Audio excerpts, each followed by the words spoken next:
नाम रखा है हनुमंत कथा। हनुमान नाम ही हनुमान, जिसने अपने मान का हनन कर दिया हो। बेस है, बेस आधार।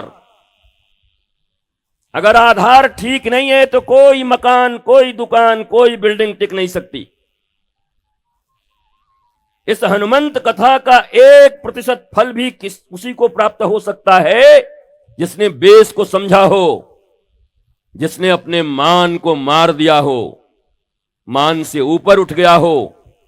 अभिमान, अपमान, सम्मान, मान, इन सबको जो भूल चुका हो। हनुमान जी की कथा सुनने बैठे और हनुमान जी के चरित्र का सबसे प्रासंगिक और सबसे उत्तम विषय यही है। हनुमान जी कोई मान नहीं। देखने में लगता है सारे काम हनुमान जी ने किए। कि ऐसा कंडीशन किसी का है तो क्या बोलेंगे? डिप्रेशन की परावस्था है, सुसाइडल टेंडेंसी है, अब ये अंतिम क्षण है। जगत जननी जगदंबा माता सीता, माता जानकी आज आत्महत्या के मूड में।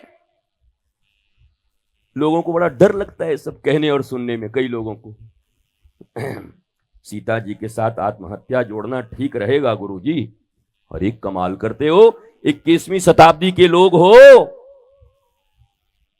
मीडिया का युग है। आज यही कंडीशन अगर किसी की हो तो मीडिया क्या कहेगा? तुम क्या कहोगे? ओहो, बेचारे के इतने दुख भैल कि एकदम सुसाइड की अवस्था में पहुंच गई ना। बतावा, अंतिम अवस्था है। माता जानकी कह रही है, अरे ऊपर से अंगारे टपकाओ, अब मुझसे ये दुख, ये विरह नहीं झेला जाता, मुझे मृत्यु को उपलब्ध होना है, मरना है मुझे। डिप्रेशन की कितनी, क्या इससे ऊपर कोई अवस्था हो सकती है डिप्रेशन की, जब आदमी अपने आप को समाप्त करने के लिए सोचे? ये सबसे अंतिम स्टेज होता है। हनुमान जी कौन है? माता जी ने बहुत आशीर्वाद दिया, पर जरा सोचो हनुमान जी के विषय में। जिस समय माता के हृदय में यह बात आ गई कि अब मुझे नहीं जीना, अपने रामदूत होने का प्रमाण देते हुए कि माता मुस्कुरा कर कहती है कि जाओ, जितना फल खाना है खाओ, अब हमको समझ में आ गया, रघुराई आएंगे और हमको ले जाएंगे। कहां तो व्यक्ति मरने पर राजी है।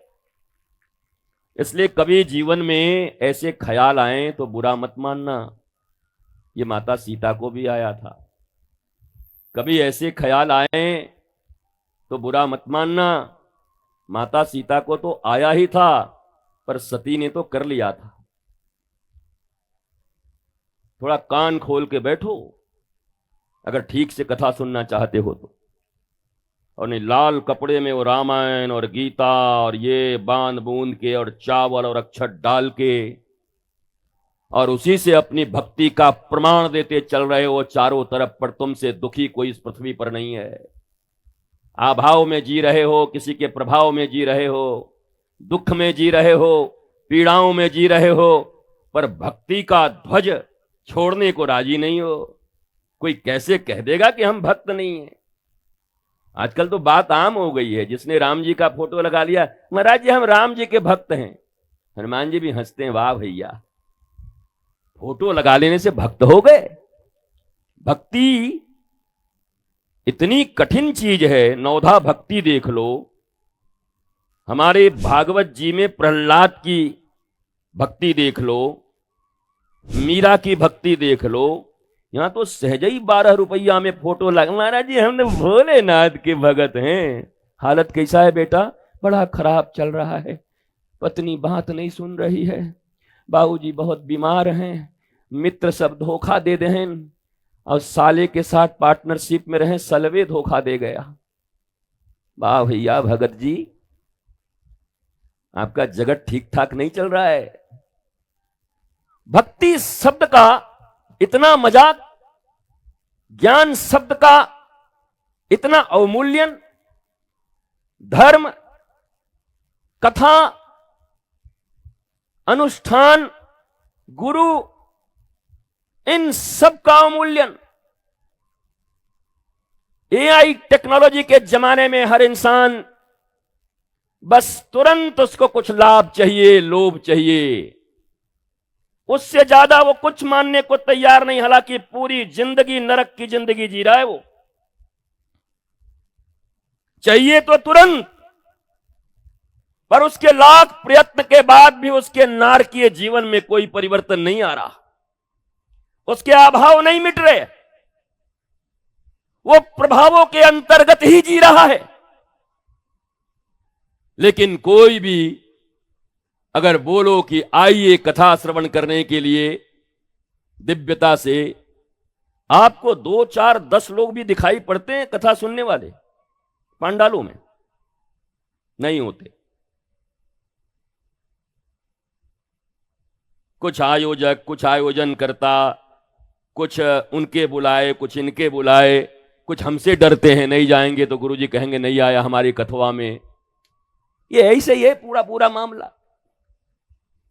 पर कौन ऐसा है जो लोभ छोड़कर, भय छोड़कर और ये सोचकर आया हो, जिस साहित्य की बात मैं कर रहा था, दूरक कूलक प्लावनी धारा और आत्मक कूलक प्लावनी धारा की। दूरक कूलक प्लावनी धारा कौन है? बोला गंगा, यमुना, नर्मदा। हरिद्वार में जब जाते हो स्नान करने के लिए तो वहां लिखा हुआ होता है, खबरदार गहराई बहुत है, चेन पकड़ करके, जंजीर छोड़ करके स्नान मत करना, नहीं डूब जाओगे, मर जाओगे, बीच में मत जाना। एक वो दूरक कूलक प्लावनी धारा है जहां स्नान करने के लिए तुम्हें जाना पड़ता है, गंगा तुम्हारे द्वार पर नहीं आएगी। तुम कितने भी बड़े हो, जिंदल मित्तल अंबानी हो, डोनाल्ड ट्रंप हो, तुम कोई भी हो, पर गंगा तुम्हारे द्वार पर नहीं आएगी। कि आज गंगा स्नान का मन है, गंगा मुड़ो हमारे पास। तुम भगीरथ नहीं हो कि ले आओगे, तुम भगवान भोलेनाथ नहीं हो कि जटाओं से निकाल लोगे, तुम अर्जुन नहीं हो, श्री कृष्ण के एकमात्र शिष्य जो मार करके भीष्म पितामह के सामने बाणों से और गंगा की धारा को निकाल लो। वो हस्ती तुम्हारी नहीं है। तुमसे तो लोटा में पानी ना आवे, प्लास्टिक के पैकेट में पानी मिले वो तुमको न मिले, जल्दी ढूंढोगे कि इधर ही कहीं सरकारी मिल जाए तो पी लें, अपना न लग जाए। तुम गंगा कहां से लाओगे? तुम्हारे सामर्थ्य नहीं है, सामर्थ्य के बाहर का है भी नहीं, पर तुमने कभी अपने सामर्थ्य को पहचानने की कोशिश भी नहीं की। सदा अपने आप को अभावों में रखा और एक चमत्कारिक दुनिया में जीने की आदत पड़ गई लोगों की। जन भगवान राम ने अपने भाई के लखन लाल के शक्ति बाण लग जाने के बाद, जो स्वयं परमात्मा है, ईश्वर है, वो चाहते तो लखन लाल को छू देते, ऐसे करके बोला उठ जा, पर वो रो रहे हैं, मैं भी नहीं जाऊंगा अब अयोध्या। आज अगर लखन को कुछ हुआ तो ये राम भी 14 वर्ष के बाद अयोध्या जाने वाला नहीं है। मैं किसको जवाब दूंगा जाकर? अगर वाल्मीकि रामायण का अध्ययन करोगे तो यह प्रभु श्री राम ने भी यह निर्णय कर लिया कि अब इस शरीर को मैं लखन के बिना नहीं रखूंगा। ये क्या है? आज मैं चाहता हूं तुम्हारा हाजमा, लीवर थोड़ा ठीक कर दूं सुनने सुनाने का, क्योंकि ये जो झूठे लोग मिलते हैं तो कैसे हैं एकदम ठीक हैं, और अगर गहराई से पूछ दो तो दोबारा तुम पूछने लायक नहीं रहोगे, इतना अपना दुख रो देंगे। पर हर आदमी एक दूसरे को बोल रहा है कैसे हो? I am fine, how are you? I am fine. तुम कैसे हो? बहुत बढ़िया है, सब ठीक है, सब मालिक की कृपा है, चलत है हो। और कोई अपना आदमी मिल जाए और दुखती रग पर हाथ रख दे तो कॉफी पिला पिला के दुख सुनाएगा अपना। बर्बाद हो गए भैया, क्या बताएं, कोई नहीं सुनता हमारा। पर ऊपर ऊपर बोले जा रहे हैं, दिल में कुछ और है, मुख में कुछ और है। और भगवान राम और सारे ग्रंथ कह रहे हैं मन, कर्म और वचन, ये तीनों जब तक एक नहीं होते तब तक भले ही कितनी ढोंग कर लो, पाखंड कर लो, ढकोसला कर लो, राम का र भी तुम्हारे तक नहीं आने वाला, ना उनकी कृपा आने वाली है, क्योंकि उन्होंने निर्णय कर दिया मन से, कर्म से और वचन से। इसलिए तो तीनों युग मिला करके उंगलियों पर गिनने वाले भक्तों के नाम हैं। तुम में से अगर किसी से खड़ा करके मैं पूछ दूं कि सतयुग से लेकर के आज तक के 100 भक्तों का नाम बता दो तो मिमियाने लगोगे। ध्रुव, प्रहलाद, मीरा, जनाबाई, रैदास, कबीर, बताओ ना, बताओ। 5 है, कोई 8, कोई 10, कोई 12, कोई 17, उसके बाद गिनती भूल जाओगे। क्या कारण है कि 4 युग बीतने के बाद भी तुम्हारे पास 12-13 भक्तों के नाम तुम्हें याद नहीं? क्योंकि भक्त हुए ही नहीं। ये सूरमा लोगों का काम है। कायर, क्रूर और कपटी कभी भक्ति नहीं कर सकते। ध्यान से सुनो, कायर, क्रूर और कपटी कभी भक्ति नहीं कर सकते। पूजाएं कर सकते हो, अनुष्ठान कर सकते हो, मंदिर जा सकते हो, पूजा का सामान खरीद के चढ़ा सकते हो, ये करने में कोई रोक नहीं, पर इससे भक्ति नहीं होगी, इससे रघुनाथ रीझेंगे नहीं। राम ही केवल प्रेम पियारा, अजान ले हूं जो जाननी हारा। घोषणा कर दिया राम जी ने कि मुझे केवल प्रेम से ही अधीन किया जा सकता है, केवल प्रेम। और वो तो तुम्हारे पास है ही नहीं, 1 नंबर के दरिद्र हो। तुम तो दुनिया वालों से प्रेम ढूंढ रहे हो, मोबाइल में दिल पे दिल भेज के और प्रेम ढूंढ रहे हो। I love you, you love me ना, पूछता है ऊपर से, यू लव मी ना, वो भी लिख देता है यस आई लव यू। दोनों को पता है यहां कुछ लव होव नहीं है, खाली लक्स और डब है, कुछ नहीं है यहां। कौन सा लव? लव की परिभाषा नहीं जानते, प्रेम की परिभाषा नहीं जानते। गोपियों से पूछो, नारद जी कहते हैं गोपियां हैं प्रेम की ध्वजा।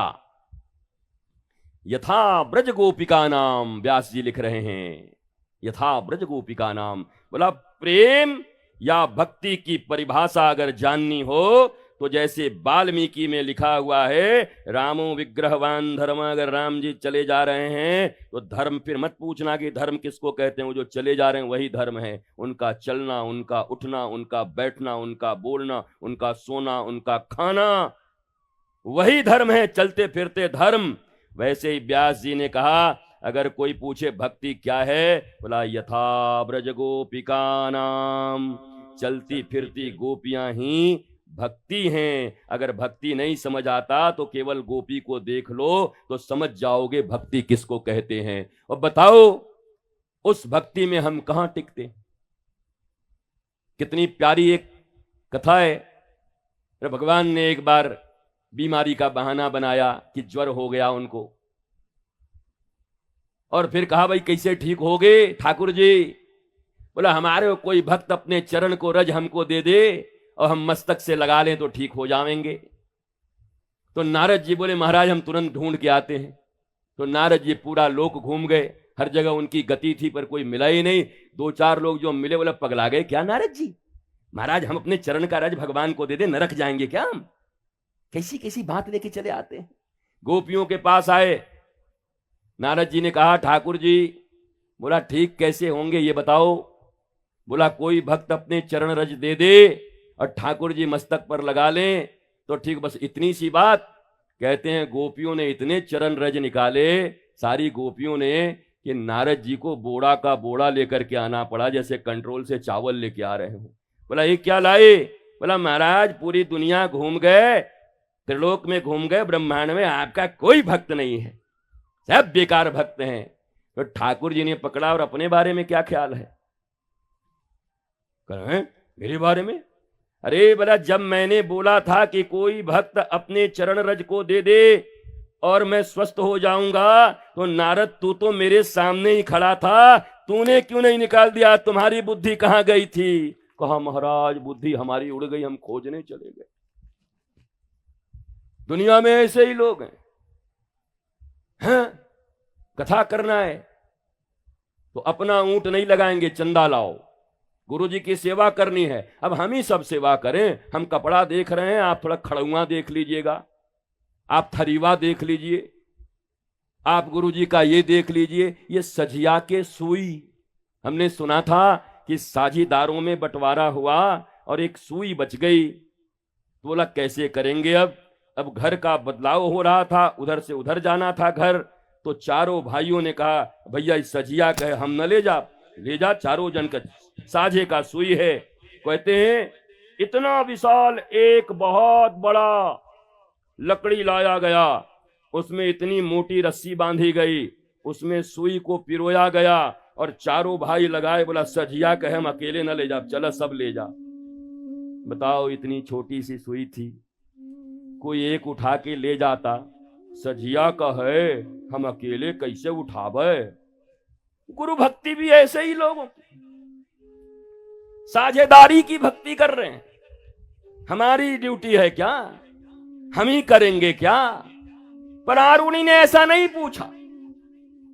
आरुणि को जब मौका मिला अपने गुरु की सेवा करने की, तब आरुणि ने ये नहीं पूछा कि पहले के जो ये 9 पुराने डपोर संख बैठे हुए हैं, जो अपने आप को पुराने कहते हैं, 10 साल पुराने, 5 साल पुराने, 20 साल पुराने, ये डपोर संखी लोग, नहीं देखा आरुणि ने। आरुणि ने कहा, गुरुदेव ने मुझे आज्ञा दिया है कि इस खेत का जल मेड़ तोड़कर उधर नहीं जाना चाहिए। बोला उस समय बारिश कम थी, अब बारिश ज्यादा हो गई, चल गुरुजी से पूछ के आते हैं। आरुणि ने कहा, हनुमान जी को तो सिर्फ पता करने के लिए कहा गया था कि सीता जी का पता करके आओ। अगर हनुमान जी भी हमारे तुम्हारे जैसे होते तो वहां पूंछ में आग लगी होती तो पूछने आते कि महाराज ये पूछवा को कैसे बुझाएं, बताइए। हम गए थे आपका काम करने के लिए, बाल ब्रह्मचारी, और आपकी पत्नी के खोज में हमारे पूछ जल गए। ये दुनिया के भक्त ऐसे हैं, इनके मान और सम्मान में थोड़ा सा ठेस लग जाए, इनके अहंकार को अगर छू भर दो तो इनकी भक्ति बाहर निकल के आ जाएगी। ये जितने सो कॉल्ड अपने आप को भक्त कहते हैं, चाहे वो भगवान के हों, माता पिता के हों या गुरु के हों, इनके पूंछ पर हाथ रख दो। पर जरा सोचो, हनुमान जी जैसे बाल ब्रह्मचारी, अतुलित बलधामा, अंजनी पुत्र पवन सुत नामा, जय हनुमान ज्ञान गुण सागर, जय कपीस तिहु लोक उजागर। इतने इतने डेजिग्नेशन जुड़े हुए उनके साथ। इस दुनिया की कोई ऐसी डिग्री नहीं जो हनुमान जी के पास नहीं हो। आज तक ऐसी डिग्री किसी को मिला भी नहीं। जय हनुमान। जय शब्द का अर्थ मैंने आपको बताया था। बाहर की लड़ाई जीतो तो उसे विजय कहते हैं, और जो अंदर का युद्ध जीत ले उसे जय कहते हैं। तो जय हनुमान ज्ञान गुण सागर। जिसने अपने मान को मार दिया, जय उसी का हो सकता है, या तो जिसने जय किया हो उसी को हनुमान कहा जा सकता है। हनुमान जी का अपना कोई नाम भी नहीं है। कई बार हमने आपको सुनाया वाल्मीकि रामायण का वो प्रसंग, जब हनुमान जी वाल्मीकि रामायण के प्रसंग में रावण की सभा में उपस्थित हो करके, और रावण जब उनका मजाक उड़ाते हुए पूछता है, कहते कपेर बंदर तू कौन है, कहां से आके इतना बड़बड़ कर रहा है, तो हनुमान जी को अपना पता ही न चला। अपने बारे में क्या बोले आज तक कभी सोचा ही नहीं था, आज तक कभी कोई अपना परिचय दिया ही नहीं था। हमारी तुम्हारी तरफ जो पैकेटों में ले लेके इतने बड़े बड़े विजिटिंग कार्ड नहीं चलते थे हनुमान जी। 72 पीछे भी आगे भी। कई लोगों का तो विजिटिंग कार्ड नहीं, इतना बड़ा पोथा देखा मैंने। हम ये क्या बोला, हमारा परिचय है। अब हनुमान जी का परिचय देखना। अगर हनुमत कथा सुनने आए हो तो अपना परिचय भी इस प्रकार से देने के योग्य बन सको, तब तो कथा श्रवण का फल है। नहीं तो ऐसे ढोंग और ढकोसली कथा बहुत होते रहते हैं। सुनने वाले आते रहते हैं, कहने वाले आते रहते हैं, बाबा को अपना माल चाहिए और तुमको भी बाबा से थोड़ा माला माल चाहिए। दोनों को ये रहता है हम उससे माला माल हो जाए, और वो सोचता है हम बाबा से माला माल हो जाए, और बाद में दोनों कंगाल हो जाते हैं। जाते समय दोनों के पास कुछ नहीं रहता, भगवान की भक्ति नहीं रहती, प्रेम नहीं रहता, अशांति में जीते हैं भगवान के द्वार पर, और जीते जी भी उनके जीवन में कभी आह्लाद, आनंद, प्रेम और शांति उनका वर्ण नहीं करती, उन्हें नहीं पकड़ती। हनुमान जी का परिचय देखो, और जिस दिन ऐसा परिचय देने के योग्य हो जाओ तब कहना कि पहली बार हमने जाकर के रामपुर कला में गुरुदेव भगवान के सानिध्य में, और उस दिन महाराज हनुमत जयंती या हनुमत जन्मोत्सव या हनुमत प्राकट्य महोत्सव या हनुमत अवतरण दिवस या हनुमान जी के अवतार दिवस के दिन हमने ये कथा सुना था कि वास्तविक विजिटिंग कार्ड क्या होती है। जब पूछा रावण ने कहते कपे, ऐ बंदर तू कौन है, तो हनुमान जी चकमा खा गए। अरे राम जी के विषय में पूछा होता तो 9 दिन की कथा सुना देता, पर मैं कौन हूं, आज तक मैंने कभी सोचा ही नहीं मेरे बारे में, मैं कौन हूं। हनुमान, हनुमान ये तो नाम नहीं है, हनुमान जिसने अपने मान का हनन कर दिया हो ये तो विशेषण है, नाम तो है नहीं ये। अंजनी पुत्र, ये भला कोई नाम हुआ मैया के नाम से? हमारी मैया का नाम श्रीमती मंजू देवी, तो हम मंजू पुत्र, पर अपना नाम क्या है, अपना परिचय क्या है? वो परिचय कुछ मिला नहीं। पिता का पवन पुत्र, बोला वो तो पिता का नाम है, इसमें हमारा क्या परिचय है, मेरा परिचय क्या है? हनुमान जी चक्कर में पड़ गए और कहते हैं माता सीता ने जो उनके हाथों में मुद्रिका दी थी चूड़ामणि कि ले जा करके दिखा देना राम जी को, तब विश्वास करेंगे कि तुम मुझसे मिल करके गए हो। जैसे मुद्रिका लाए तो मैंने विश्वास कर लिया कि तुम राम के दूत हो, तो रघुनाथ भी तुम पर तभी विश्वास करेंगे जब ये चूड़ामणि मैं तुम्हें दे रही हूं, उनको जाकर के दिखा देना। हनुमान जी ने चूड़ामणि को निकाला, कहा माता जी मैं तो फंस गया। माता जी ने चूड़ामणि में प्रकट होकर के कहा सुन, रामदूत का परिचय दे करके आया है, अगर आज यहां पर तुम्हारी प्रतिष्ठा जाती है तो प्रतिष्ठा तेरी नहीं रामचंद्र की जाएगी, आर्यपुत्र की जाएगी। इसलिए इस रावण को जवाब दे, ये महाअहंकारी है, वेदों को पढ़ा हुआ है पर है 1 नंबर का अहंकारी पाखंडी। आज तुझे जवाब देना होगा, क्योंकि लोग तुझे जय हनुमान ज्ञान गुण सागर कहते हैं। तुम ज्ञानियों में अग्रगण्य हो, अगर हो तो आज साबित करो, आज प्रूफ करो कि तुम ज्ञानियों में अग्रगण्य हो। माता ने कहा बोल। हनुमान जी ने कहा माई हम क्या बोले, हमें तो कुछ समझ ही नहीं आ रहा है, हम किससे पूछें। बोला गुरु नहीं बनाया। बोला एक बार तो सूरज भगवान को बनाए थे, उसके बाद कोई नहीं बनाया। बोला अभी बनाएगा क्या? बोला माता जी आप कहो तो अभी आपको गुरु बना लें। बोला गुरु बनाएगा, दीक्षा लेगा? बोला अभी दीक्षा दे दो। बोला तब मैं बता दूंगी। माता सीता ने गुरु के रूप में हनुमान जी को प्रबोध दिया, कानों में कुछ कहा, मुद्रिका से वहीं से निकल के चूड़ामणि से। तब हनुमान जी ने कहा हे रावण सुन, दासो हम कौशलेंद्रस्य, यही मेरा परिचय है, मैं दास हूं कौशलेंद्र भगवान श्री राम का। एक परिचय सीता जी ने दिया, जानकी जी ने दे अपना परिचय। ये हनुमान चालीसा में जो गोस्वामी जी लिखे हैं ना, उसको पढ़ के फड़फड़ाना मत। जय हनुमान ज्ञान गुण सागर, जय कपीस तुम लोग को जा रामदूत। आपको पता है जब गोस्वामी जी हनुमान चालीसा लिखते थे तो हनुमान जी स्वयं आकर के हनुमान जी को पटा के बिठाया था कि प्रभु राम जी का कुछ चरित्र लिख रहे हैं। तो हनुमान जी बैठ गए, हाँ हम सहायता करेंगे। उनको पता ही नहीं था कि हमारा ही चरित्र लिख रहा है। फिर जब करें तो लिखे, बट नहीं मेरे को रहना। कई बार पकड़ पकड़ के लाना पड़ा था, गोस्वामी जी ने बड़ी मुश्किल से फंसाया था। इसलिए पहली लाइन में क्या कहा था, श्री गुरु चरण सरोज रज निजमन मुकुर सुधार, और दूसरे में कहा था वरनौ रघुवर विमल जसु। तो हनुमान जी बोले हाँ ये ठीक बात है, ये आदमी ठीक है, सच बोलता है, ये रघुनाथ का विमल यश का वर्णन करने के लिए लाया। तब हनुमान जी रुके थे। अगर गोस्वामी जी ने कह दिया होता कि आपके लिए लिख रहे हैं, तो हनुमान जी से फिर भेंट भी नहीं होती गोस्वामी जी की। इतने संकोची हैं हनुमान जी। हनुमान जी का कोई बड़ाई कर दे तो हनुमान जी संकोच में पड़ जाते हैं।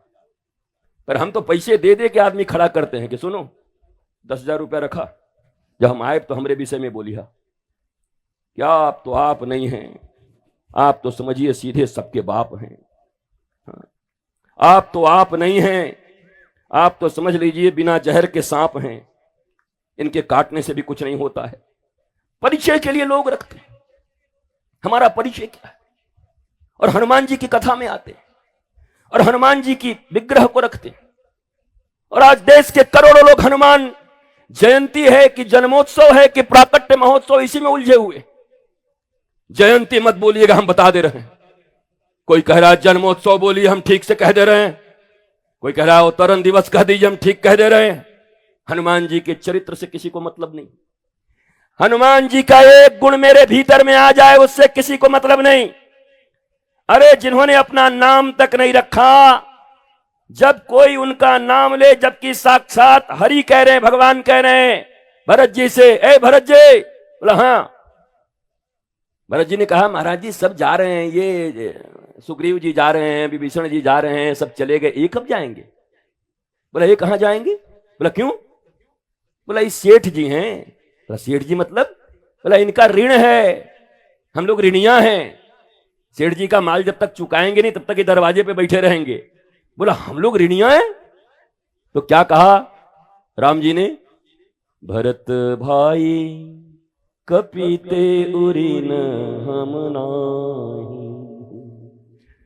भरत भाई कपी से हम उरीन नहीं हो सकते। तो एक दिन जब राम जी ने कहा कि हनुमान जी आप भी जाएंगे क्या, तो भगवान ने कहा, हनुमान जी ने कहा कि महाराज ऋण चुका दीजिए, उसके बाद चले जाते हैं। बोला कैसा ऋण? अरे आप ही तो भरत जी से बोले कि कपी से कभी उरीन नहीं हो सकते। अरे राम जी बोले हमारी बात सुन के बैठे हो? बोला हाँ बैठे हैं महाराज, हमको कहीं नहीं जाना, यहीं रहना। बताओ, अपना परिचय नहीं रखते, अपने विषय में कुछ बताते नहीं, अपने विषय में कुछ कहते नहीं, पर काम कैसा करते हैं? सीता जी का पता ही करने नहीं गए, बल्कि उस रात्रि न जाते तो लीला के क्रम में माता सीता ने अग्नि मांग ली थी आकाश से, और त्रिजटा को पटा लिया था कि त्रिजटा अब मेरा कोई सहायता नहीं करेगा, तू ही कर, जा कुछ ले आ, मैं जीना नहीं चाहती। हनुमान जी पहुंच गए। लखनलाल भगवान राम के जंघा पे सोए हुए हैं, शक्ति बाण लग गई है। सूर्य उदय होने के पहले संजीवनी बूटी चाहिए। हनुमान जी ने क्या कहा? वैद्य ने कहा ए सूर्योदय के पहले अगर आ जाएगा तो बच जाएंगे। हनुमान जी ने कहा थोड़ा ठीक से बोलिए। बोला क्या? जब तक हम नहीं आएंगे तब तक सूर्योदय नहीं होगा, ये बोल दीजिए। बोला ऐसा कैसे? बोला हमारा उनका नाता अलग अलग है ना, हम समझते हैं। पहली बात तो सूरज देवता को उन्होंने पटाया कि महाराज हमारे कुछ ज्यादा लगते उगते नहीं है। बोला फिर कौन है? सूर्य को कहा हनुमान जी ने कि सूर्य वंश का चिराग बुझ जाएगा, वंश तुम्हारा है, तुम सोचो। हम तो जा रहे हैं, लेकिन आने के पहले उदित मत होना, नहीं चिराग तुहार बूझी हमार का जाई। पहले तो सूर्य को ऐसे समझाया, फिर सूर्य को अंतिम में धीरे से एक प्यारी सी धमकी भी दे दी। अब वैसे तो बाकी हमारा आपका परिचय है ही है, बाल समय नहीं मतलब याद दिला रहे हैं। तो सूरज बोले जाओ भैया लेके आओ। हाँ, जब बचपन में तुम निगल गए थे तो अभी छोड़ोगे? जाओ हम नहीं उदित होंगे, जाओ ले आओ। हनुमान जी में सिर्फ जोश ही नहीं है, होश भी है।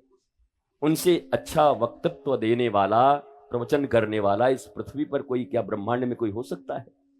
हनुमान जी से अगर हमारे देश के राजनयिक दूत लोग अगर सीखें, भारतीय दूतावास में या विदेशों के दूतावास में भारत के जितने राजदूत रहते हैं, केवल हनुमान जी के चरित्र का अनुसंधान कर लें। रावण के साथ कैसी वार्ता रही, माता सीता के साथ कैसी वार्ता रही, या जो भी जब वो बाहर गए सिर्फ वो वार्ता का अध्ययन कर लें ठीक से, किसी सदगुरु की सन्निधि में।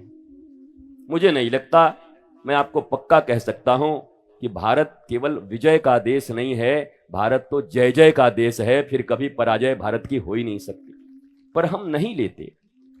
न यहाँ के जर्नलिस्ट कभी नारद जी से कोई शिक्षा लेने को तैयार है।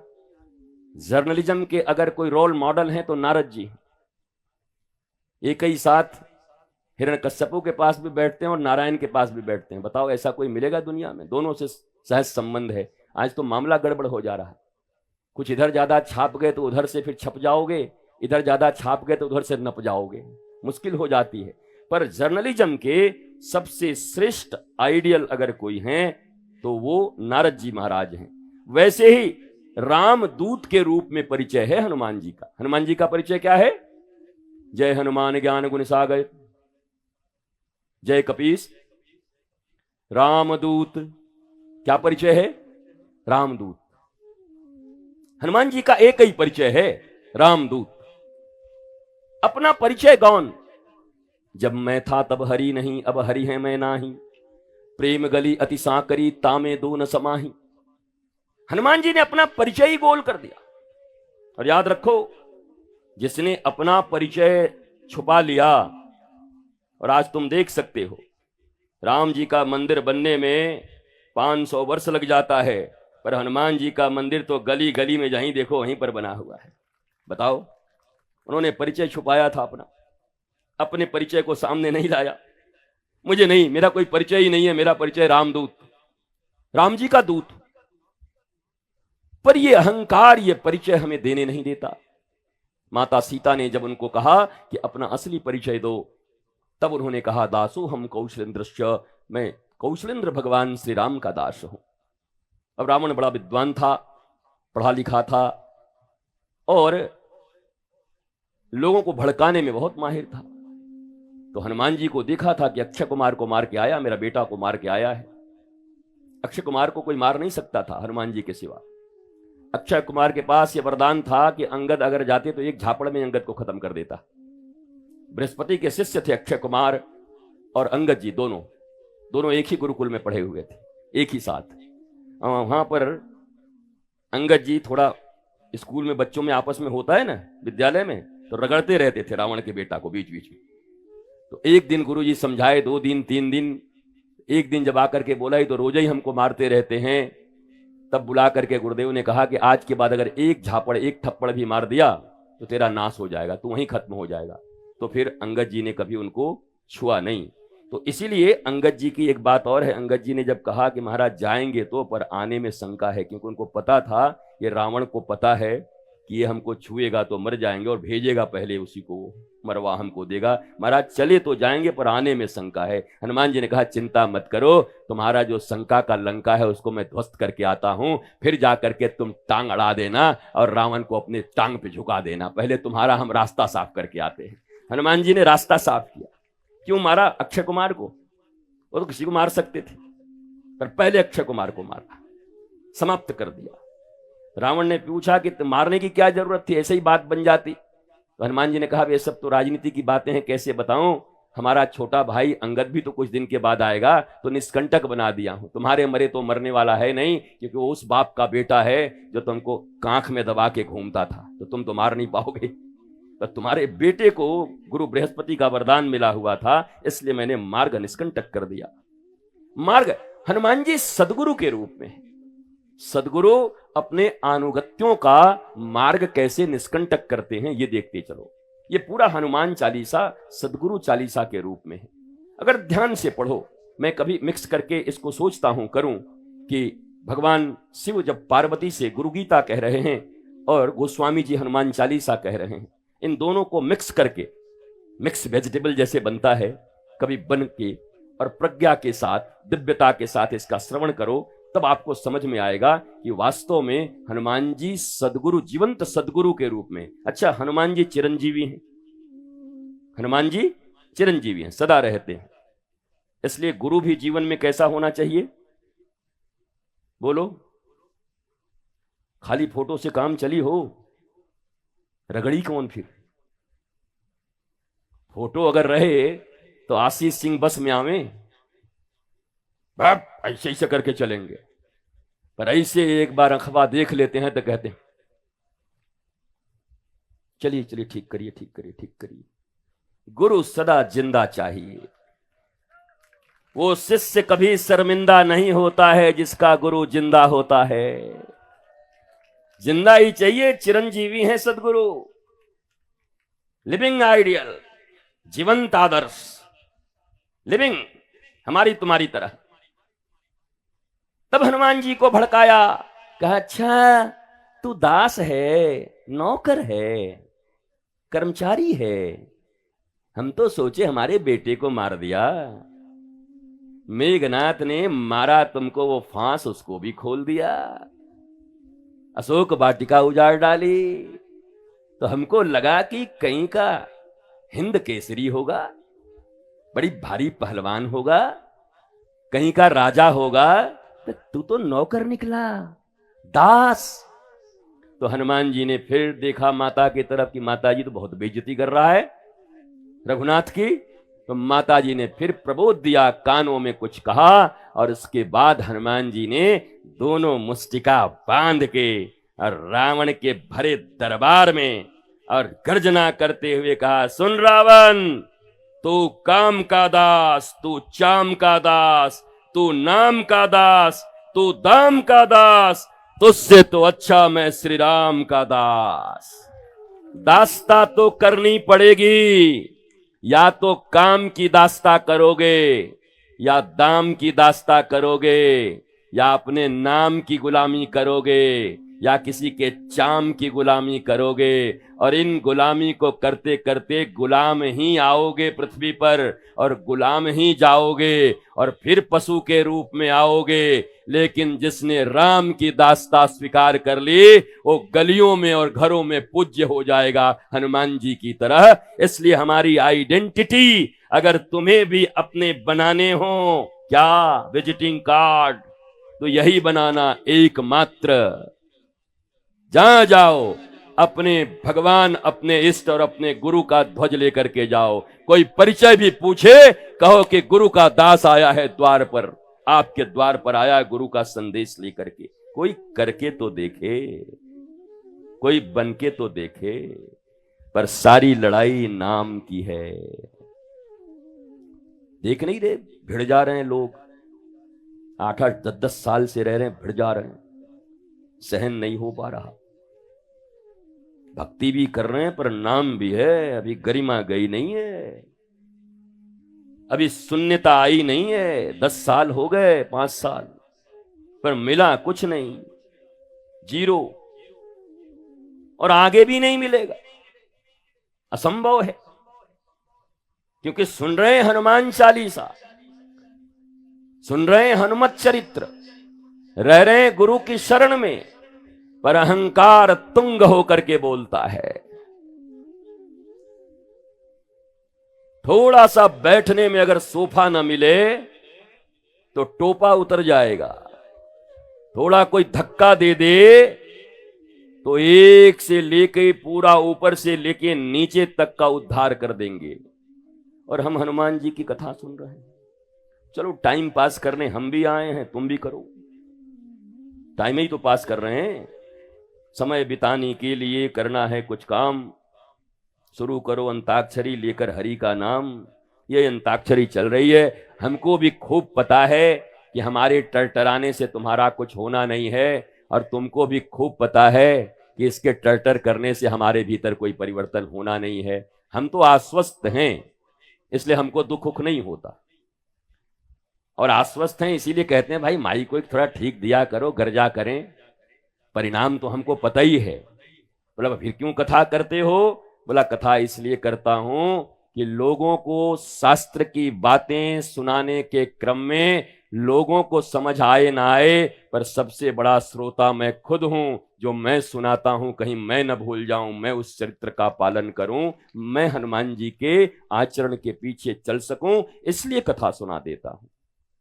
देयर इज नो एक्सपेक्टेशन, कोई एक्सपेक्टेशन किसी से नहीं है। चाहे कोई कितना भी बड़ा शिष्य हो, कितना भी दीक्षित हो, बगैर दीक्षित हो, पर कोई एक्सपेक्टेशन नहीं।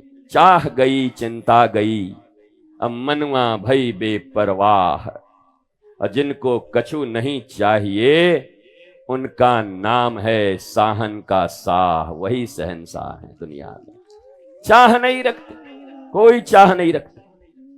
चाह नहीं सुरबाला के गहनों में गूथा जाऊं, सुना है ना, बचपन में हमने भी पढ़ा था इसको। तो कोई चाह नहीं, और ऐसी ही चाह बेचाह के आओ यहां पर। एक आदमी कह रहा था बिना चाह के तो आ जाएंगे, लेकिन बिना चाय के नहीं आ सकते, चाय तो महाराज जी पिलाना ही पड़ेगा तब आएंगे। तो बिना चाह के आओ, चाय तो हम पिलवा देंगे तुमको। पर हनुमान जी के चरित्र से यही सीखना है मैया। हनुमान जी जब सीता जी को बचा सकते हैं जानकी जी को बचा सकते हैं, इतना ज्यादा तनाव, इतना ज्यादा अवसाद, तो फिर हमारी तुम्हारी क्या हस्ती है। चाहे जितना भी डिप्रेशन हो, संकट हो, चिंता मत करो। जो हनुमंत मां सीता की रक्षा कर सकते हैं वो हमारी भी रक्षा कर सकते हैं। उन हनुमंत पर इतना भरोसा तो हमें करना होगा, वो भरोसा हमें रखना होगा। विश्वास के ऊपर की चीज है भरोसा। अब मोही भरोस भई भा हनुमंता, विश्वास नहीं कहा, अब मोही भरोसा हुआ भई भा हनुमंता, बिन हरि कृपा मिले नहीं संता। तो इतना भरोसा, हनुमान जी कैसे संत हैं और कैसे सदगुरु हैं। देखो जहां जाते हैं, लंका गए तो जाने के बाद पहले क्या किया, विभीषण जी का मार्ग प्रशस्त कर दिया, सीता जी का मार्ग प्रशस्त कर दिया, और युद्ध में लक्ष्मण जी को बचा लिया। और राम जी तो स्वयं के मुख से कहते हैं कि हनुमान ने मेरे ऊपर जितना उपकार किया है उतना उपकार तो कोई कर ही नहीं सकता। इसलिए भरत का भी ऋणी मैं नहीं हूं, ऋणी तो मैं केवल हनुमान का हूं। कपिते उरिन हम नाही, भरत भाई कपिते उरिन हम नाही। ए भरत, हम कपि के, हनुमान जी के ऋण को कभी नहीं चुका सकते हैं। ये चरित्र हमारे भीतर आना चाहिए।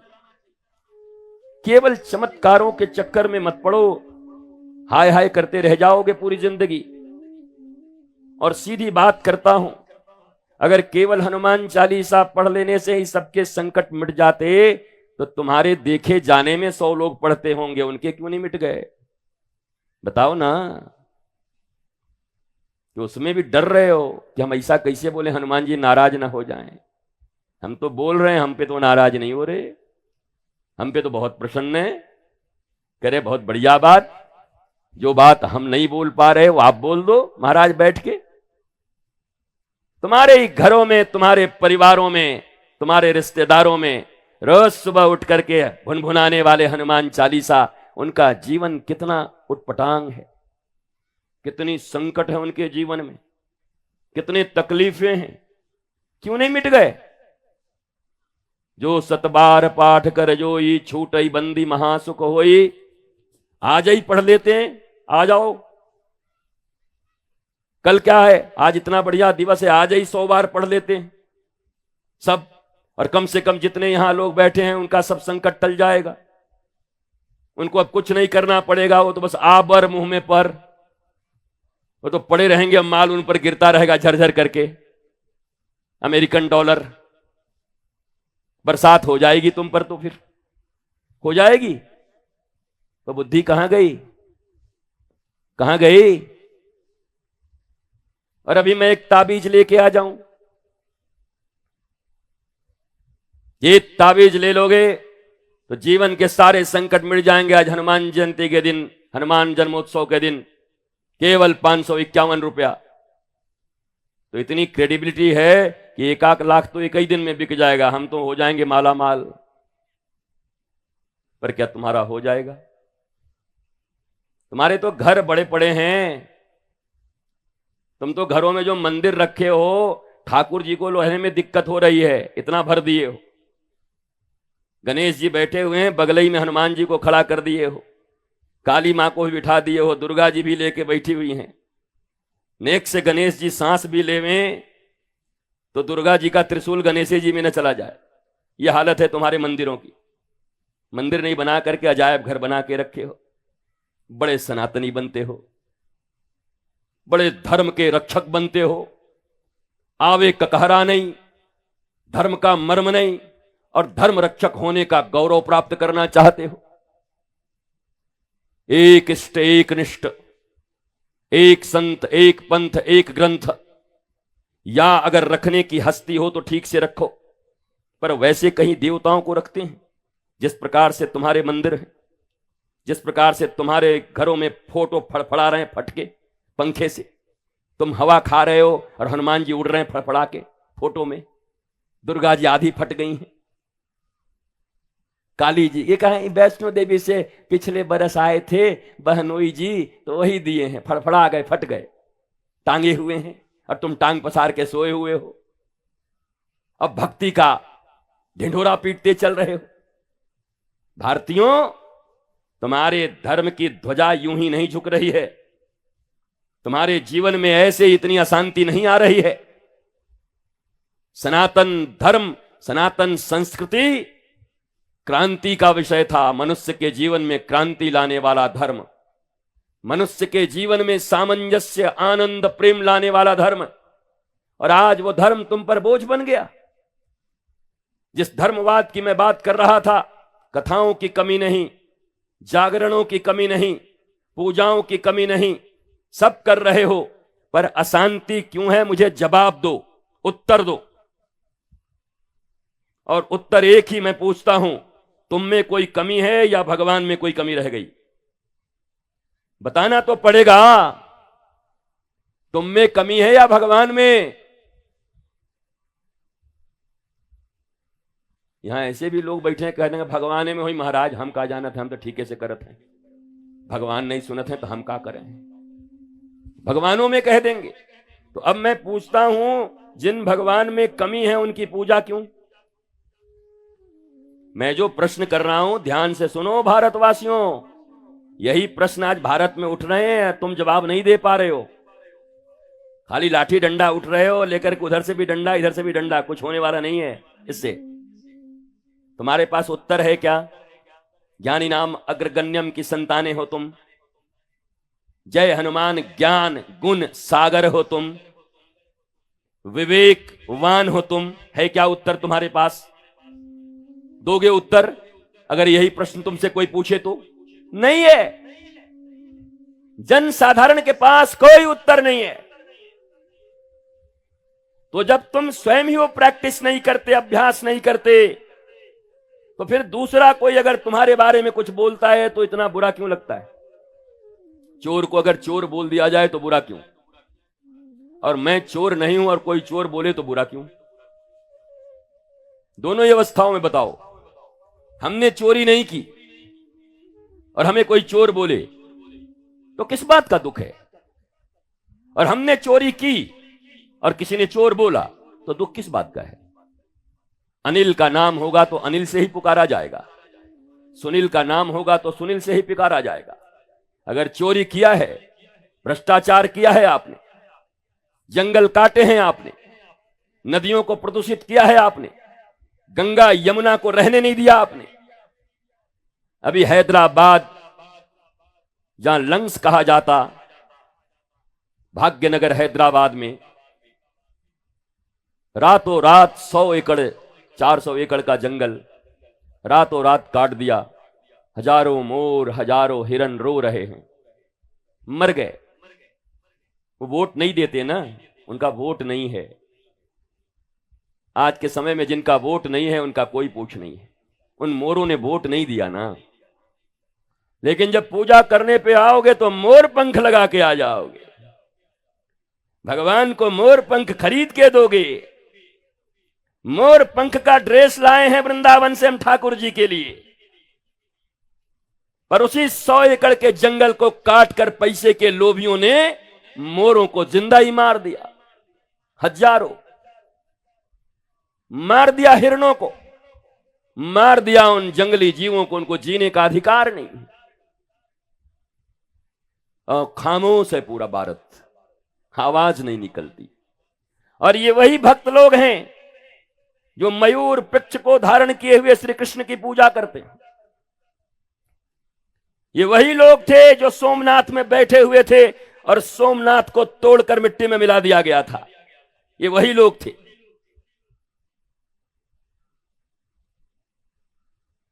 तुम्हारे मन, कर्म और वचन में एकता नहीं है। और इतनी छोटी सी बात अगर तुम्हें समझ में नहीं आती कि धर्म का मौलिक तत्व है मन, कर्म और वचन एक होना। जो मन में वही कर्म में और वही तुम्हारे वचन में है। उसके बाद देखो तुम्हारे जीवन में परमात्मा तुम्हारे ऊपर कैसी कृपा करते। तुम्हारे इष्ट, तुम्हारे गुरु, तुम्हारे भगवान जिनकी तुम पूजा करते हो, केवल मन, कर्म और तुम्हारे वचन एक हो जाएं। तुम्हारे तो घर में ही नहीं है, बेटे बेटी के नहीं है, माता पिता के नहीं है, रिश्तेदारों के नहीं है, एक नंबर के झूठे, एक नंबर के फ्रॉड, झूठी शोबाजी करने वाले कहां से आए हैं? वो गए थे 9 लाख का हार लेके आए हैं, अमेरिकन डायमंड। भारत कोहिनूर से भरा हुआ, अब भारत में अमेरिकन डायमंड आ रहा है, नकली।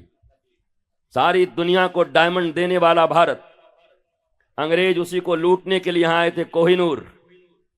उस भारत में अमेरिकन डायमंड, ओरिजिनल डायमंड कहां गए तुम्हारे? एडी लेके घूम रहे हो।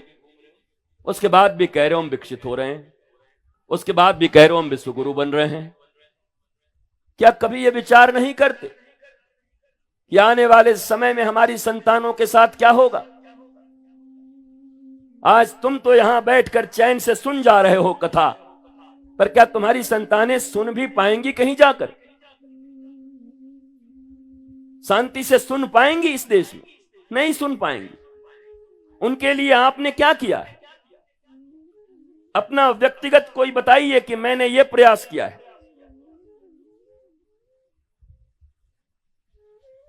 वही झूठ कपट करके आप भी पैसे कमा रहे हो केवल,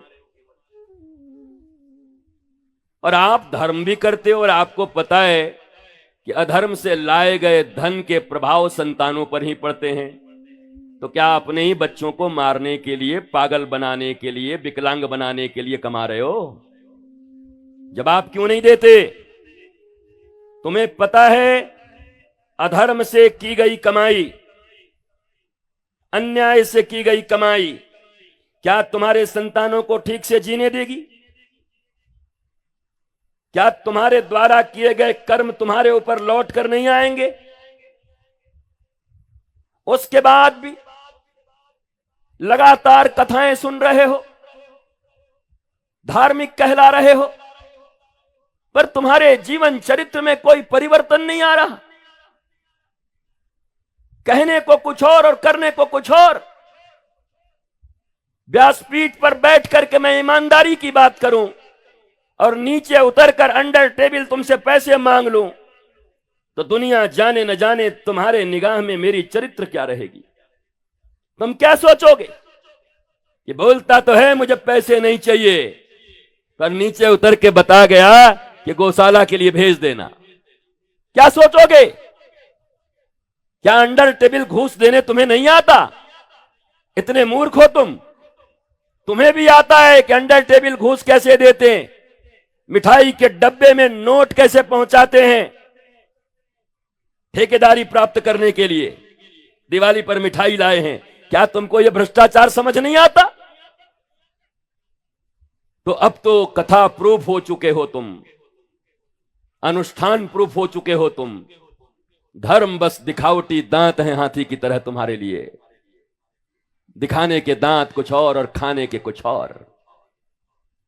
जवाब नहीं है आपके पास, चेहरे पर हवाइयां उड़ रही हैं आपकी।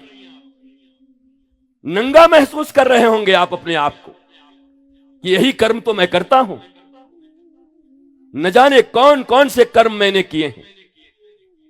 कभी कभी तो मैं कहता हूं कि 24 घंटे में अगर कागज कॉपी लेकर के बैठ के तुम्हारे मन में जो जो बात आती है वो सिर्फ नोट कर लो और किसी को पढ़ाना मत। 1 घंटे के बाद खुद पढ़ लेना, समझ जाओगे तुम कौन हो। और भूल चूक से अगर घर वाले कोई पढ़ लिए एक दूसरे का तो कहेंगे मरवा दिया बाबा ने, ऐसा उपाय बताया कि घर टूट गया हमारा। जरा कभी लिख के देखना, अपनी ही चीजें जो तुम्हारे मन में चल रही हैं उन्हें लिख के बस केवल एक बार 1 घंटे के बाद पढ़ो तो तुम्हें समझ में आएगा कि बाहर जो परिचय देते चल रहे हो छाती फुला के मैं ये हूं, तुम वास्तव में हो कौन। पर इस सत्य से साक्षात्कार करने की हिम्मत तुम्हारे भीतर नहीं। और झूठ बेचने वाला और झूठ खरीदने वाला ये किसी समाज में, परिवार में, राष्ट्र में और जीवन में परिवर्तन कैसे लाएंगे? इसलिए सच खरीदना भी बड़ा कठिन है। गुजरों की भीड़ में हीरे नहीं खरीदे जाते हैं। भीड़ और भाड़ की बात मैंने तुमने पहले बता दी थी। भीड़ में भाड़ ही होते हैं ज्यादा, भीड़ भाड़ से भरी होती है।